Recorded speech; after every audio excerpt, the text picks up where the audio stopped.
श्री सिद्धेश्वर यात्रा सोहळ्याच्या तयारीसाठी आज 68 लिंग प्रदक्षिणा मार्गाची पाहणी करण्यात आली। सोलापूरचे पोलीस आयुक्त एम राजकुमार यांनी प्रदक्षिणा मार्गावर जाऊन सुरक्षा व्यवस्थेची तपशीलवार माहिती घेतली। यावेळी नंदीध्वजाचे मानकरी असलेल्या हिरेहब्बू परिवारातील सदस्यही उपस्थित होते। त्यांनी प्रदक्षिणा मार्गावरील धार्मिक आणि सांस्कृतिक महत्त्वाच्या ठिकाणांची माहिती पोलीस आयुक्तांना दिली। आगामी यात्रा सोहळ्यासाठी गर्दीचे व्यवस्थापन, आपत्कालीन सेवांची उपलब्धता तसेच वाहतूक नियंत्रण या संदर्भात नियोजन करण्यात आले। या प्रसंगी बोलताना पोलीस आयुक्त एम राजकुमार काय म्हणाले पहा।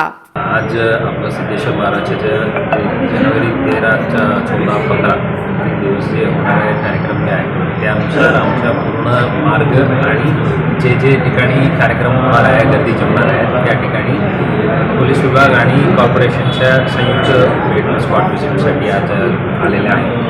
आणि नियोजकाकडून पण आम्ही ऐकून घेतलेलं आहे, त्यांचे काय अडीअडचणी त्यांनी सांगितलेलं आहे, त्याचं जे काही सोल्युशन्स काढायचे त्याबद्दल आमचा इच्छा चालू आहे। आणि सर्व स्पॉट व्हिजिट झाल्यानंतर जे दरवर्षी चांगला बंदोबस्त पोलीस विभागाकडून होत आहेत आणि ते कसा इम्प्रूव्ह करायचे, आणखी जनतेला काय सुविधा देण्यात येईल, मागच्या वर्षी काय कमतरता असलं तर ते कसं पूर्तता करायची त्या दृष्टीने आमचं नियोजन राहील।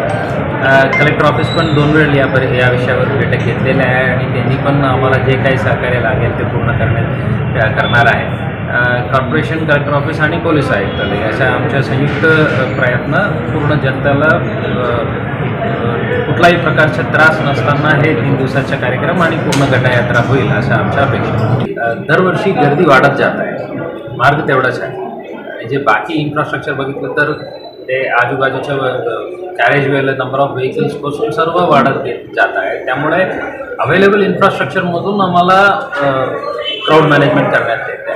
ते बॅरिकेडिंग्स असो किंवा इतर 2 आणखी 50 मीटर अगोदरपर्यंत बॅरिकेडिंग लावून आम्ही जे पब्लिक पायी चालण्यासाठी किंवा पायी उभं राहण्यासाठी त्यांना जे जागा मिळेल ते जास्ती करून देण्याच्या दृष्टीने प्रयत्न